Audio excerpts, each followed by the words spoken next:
Let's just assume, for assumption's sake, that the Republicans do take the House. They get close in the Senate.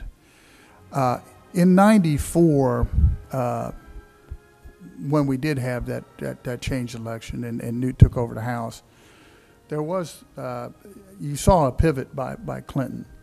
Do you think that Barack Obama is committed to transforming government, or he will pivot to work with Republicans? Well,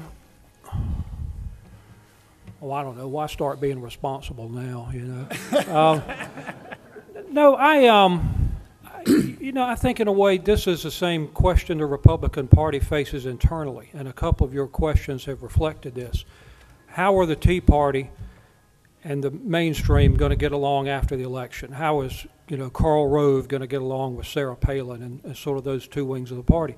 And since you quoted the great political philosopher James Carville, Carville once defined transitions as the period where you stop screwing your enemies and you start screwing your friends.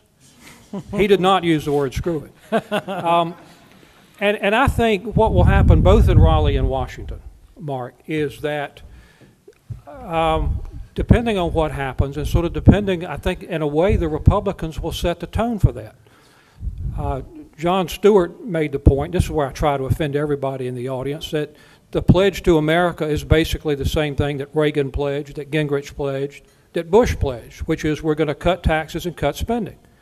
And the history is the Republican Party is very good at cutting taxes, not so good at cutting spending. In North Carolina, you don't have that option. You will have to cut spending if you're in control. And so the question for Obama and for Perdue is, well, do I try to work with them or do I use them as a foil? And there's one thing I can assure you of. They will make a calculation as to which is the best path to re-election in 2012, and they will do that. And I don't know which it would be. You judge from history, Clinton took them on, but we also ended up with a balanced budget. You recall that Newt Gingrich and Erskine Bowles negotiated. Worked out pretty well in North Carolina. We took a few whacks at the Republicans when Hunt was governor, but we also found some ways to work together. And so, despite all the differences that we obviously have, sort of the weird thing about our system is it tends to work. And I am optimistic.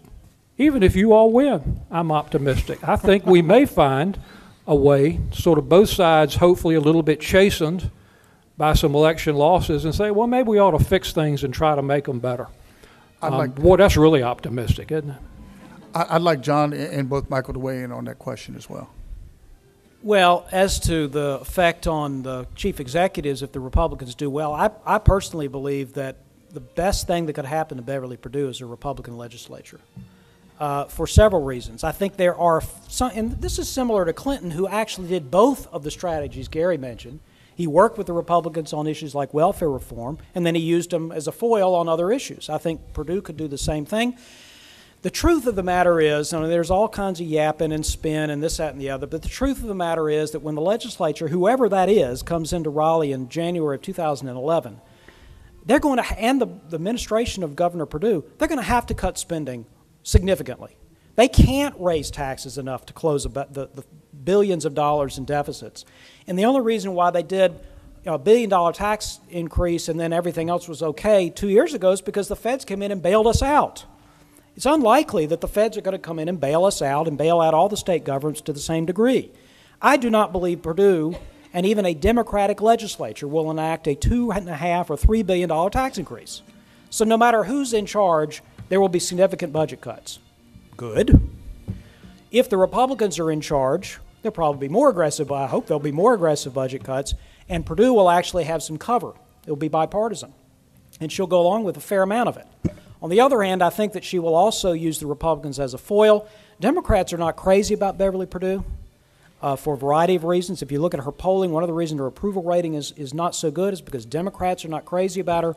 I think that if she becomes the leader of the forces of light in her mind, Gary's mind, against the forces of darkness, she will unify her party and look a lot better in 2011, 2012 than she does right now. Right now, if things stay the same, I can't believe she wouldn't get a primary challenge. She'll go down in horrible defeat in 2012. If there's a Republican legislature and she can redirect some of what's happening, reshape the dynamic so that she is on one side, the Republicans are extreme, and they're on the other side, I think that'll actually work to her advantage.